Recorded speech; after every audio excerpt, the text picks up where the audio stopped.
Μέγας Κωνσταντίνος. Ήταν ο Ρωμαίος Αυτοκράτορας και ιδρυτής της Βυζαντινής Αυτοκρατορίας.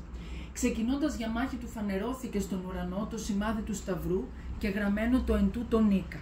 Από εκείνη τη στιγμή έγινε ευεργέτης των χριστιανών, σταμάτησε τους διωγμούς και με την αρχή της ανεξιθρησκείας όρισε ότι όλοι είναι ελεύθεροι να πιστεύουν σε όποιον Θεό θέλουν και από το σκοτάδι των κατακόμβων έβγαλε στο φως όλους τους χριστιανούς. Έχει ιστορικά αναφερθεί ως ο πρώτος χριστιανός αυτοκράτορας. Ο ίδιος αλλά και η μητέρα του, η Μεγάλη Αγία Ελένη, ορίζονται και εις Απόστολοι. Για την Αγία Ελένη θα μιλήσουμε σε επόμενο βίντεο.